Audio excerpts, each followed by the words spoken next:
Halo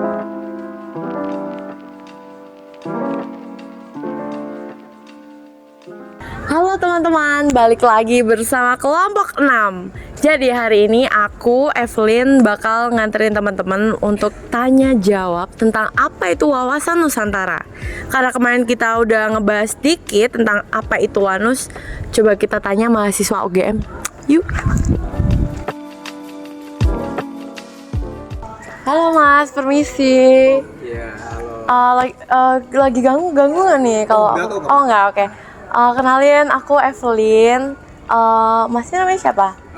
Fahrizal. Oh, halo Mas Farizal. Aku mau tanya-tanya bentar nih. Kira-kira Masnya ada waktu lebih nggak ya? Oh iya, boleh. Boleh? Iya. Oh ya, oke. Nah, kalau boleh tahu, Mas Farizal ini asalnya dari mana? Saya dari Tangerang. Oh, Tangerang. Berarti ini merantau. Oh iya. Nah, Betul. kalau merantau tuh biasanya ada culture shock yang dialamin. Oh iya, tentu ada beberapa culture shock yang saya alami sebagai orang Tangerang yang pindah ke Jogja untuk berkuliah di sini. Kalau boleh tahu apa aja tuh? Tolong ceritain. Oke, mungkin ada beberapa. Yang pertama itu life pace-nya tuh di sini tuh lebih lambat kalau dibandingkan di Tangerang. Dan kemudian di sini tuh ada beberapa norma yang tidak tertulis, yaitu kalau saya nggak salah, kalau mau bertanya jalan itu harus turun dulu dan membuka helmnya. Kalau di Tangerang tuh ya udah langsung tanya aja, nggak perlu turun dari motor atau mobil, ya udah langsung tanya aja gitu. Sementara kalau di sini ya harus ngelakuin hal itu. Oh, berarti kayak sopan santunnya. Iya, betul sekali. Terus ada lagi nggak kira-kira?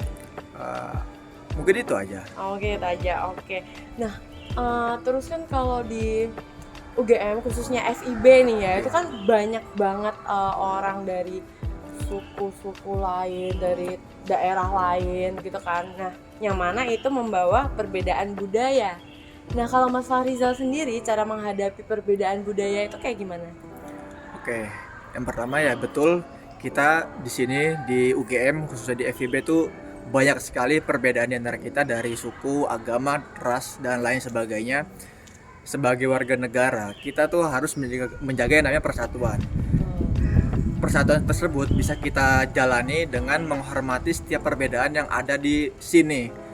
Semisalnya kayak ada orang yang melakukan ritual agama A dan ritual itu berbeda dengan agama kita. Ya sudah, kita biarkan saja, kita hormati mereka, jangan ganggu-ganggu mereka, karena kita sebagai manusia tuh nggak punya hak untuk mengganggu orang lain, apalagi orang tersebut tuh nggak mengganggu kita sama sekali.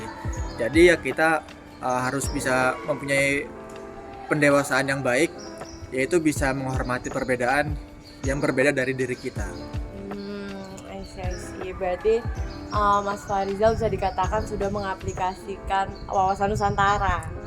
Iya, bisa dibilang seperti itu. Berarti Mas Farizal tahu betul apa itu wawasan Nusantara?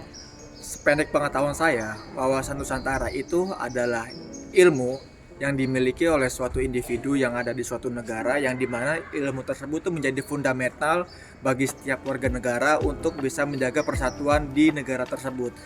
Ilmu tersebut itu mencakup kayak seperti ilmu mengenai budaya, sosial, politik, ekonomi, pertahanan dan juga keamanan dan lain-lain sebagainya. Berarti menurut Mas Farizal itu penting atau enggak?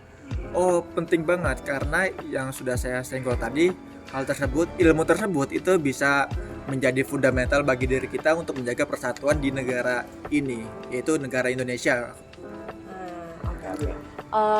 Kalau kontribusi Mas Farizal selain yang udah disebutin tadi di awal, kontribusi yang sudah dilakukan sebagai bentuk pengalaman pengaplikasian wawasan Nusantara. Oke, selama saya berkuliah di UGM, khususnya di FIB, saya sudah melakukan 2 praktek yang berkaitan dengan wawasan Nusantara. Yang pertama itu saya mengikuti salah satu mata kuliah kebudayaan, yaitu karawitan, yang dimana saya di sana itu bermain karawitan sebagai mahasiswa yang mengambil mata kuliah tersebut. Dan yang kedua, saya pada masa hari Kamis Pahing, saya menggunakan pakaian adat, khususnya itu batik. 2 hal tadi saya lakukan sebagai bentuk warga negara Indonesia yang mencoba untuk mempertahankan budaya Indonesia dan mengaplikasikan wawasan Nusantara yang saya ketahui. Seperti itu. Gitu. Oke deh, keren banget nih Mas Farizal ya. Ya udah kalau kayak gitu cukup banget, Mas Farizal keren banget.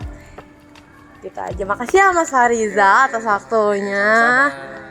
Nah, karena tadi kita udah dapet satu jawaban dari mahasiswa FIB tentang wawasan Nusantara, gimana kalau kita cari berapa ya? 15? Enggak ding, satu aja. Kita cari satu lagi mahasiswa FIB untuk wawasan Nusantara.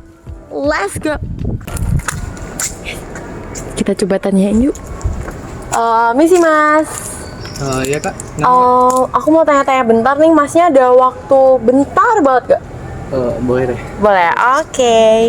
Mas, aku Evelyn, aku yang akan mewawancara Masnya. Nah, Masnya nih kalau boleh tahu namanya siapa ya? Nama aku Denny. Oh, Mas Denny, oke. Asalnya Dari Blitar kak. Blitar? Iya. Jauh banget Mas, berarti ngekos? Iya, ngekos di daerah Terban situ. Merantau. Iya. Nah, karena Masnya merantau, Ya, Mbak? kira-kira ada nggak sih culture shock yang dialami selama kuliah di FIB UGM ini? Apa ya? Mungkin ada satu sih mbak. Apa? Kan di tempat kan Jawa Timur itu kan nggak ada yang pernah pakai bahasa Indonesia gitu kan. Kebanyakan pakai bahasa Jawa gitu. Nah, pas masuk ke UGM tuh, terutama FIB itu ada yang Sunda tuh, dan terutama pakai bahasa Indonesia tuh. Itu menurutku culture shock sih, yang biasanya kayak medok gitu jadi kayak Indonesia gitu. Oh, Iya. jadi berarti awalnya pakai Jawa, terus Iya. sekarang Indonesia semua gitu? Iya, itu kayak itu sih yang sulit buat. Oh, oke. Nah, terus karena kan di FIB kan ini banyak banget budayanya kayak Iya. tadi yang udah disebutin Masnya nih. Nah, cara Mas Denny untuk menghadapi adanya perbedaan budaya ini apa? Apa ya? Biasanya sih kayak toleransi gitu, misal kita walaupun kita nggak tahu mereka ngomongin apa gitu loh, pakai bahasa yang kan kayak ya udah kayak kita toleransi aja gitu, menghargai mereka gitu. Terus di sini juga karena masih wilayah Jogja tuh kayak banyak yang masih pakai bahasa Jawa gitu, jadi bisa nongkrong sama yang warga lokal gitu. Oh, Ya. gitu. Berarti bisa menyublim berbaur dengan Ya, bener. warlock gitu Ya, ya, ya. karena pakai bahasa Jawa. Ya. Oh iya.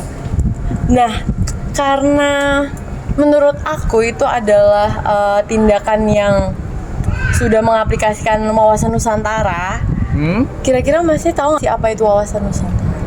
Apa ya, kalau setauku sih itu kayak konsep di Indonesia yang memandang wilayah kepulauan Indonesia itu sebagai satu kesatuan utuh. Misalnya kayak dari segi politik, geografis, budaya, dan sampai ekologis gitu. Tapi penting nggak sih wawasan Nusantara tuh? Kalau menurutku sih penting mbak, karena apa ya, karena untuk mempersatukan Indonesia gitu. Itu aja sih. Oh, oke. Terus kira-kira apa aja bentuk kontribusi yang udah Mas Denny lakuin sebagai bentuk pengalaman wawasan Nusantara? Palingan ya kayak tadi kayak menghargai yang lain gitu, walaupun kita beda-beda dari wilayah beda gitu. Terus sama apa ya, paling kalau misal ada kerja bakti itu kadang aku ikut gitu, kayak menjaga lingkungan Oh iya. gitu. Iya. Kerja bakti di kos gitu? Iya, di kos, kadang di lingkungan, misal di mana ya, di tempat tinggal saya gitu. Ya. Oke, bagus banget. Makasih ya Mas Denny atas Ya, waktunya sama-sama, dan Kak. jawabannya. Dadah Mas Denny. Dadah. Terima kasih ya. Iya. Nah, jadi begitulah sudut pandang dari teman-teman mahasiswa FIB UGM, yang mana semoga sudut pandang teman-teman tadi dapat memberikan insight baru untuk teman-teman yang menonton video ini mengenai wawasan Nusantara. Sekian videonya, dadah!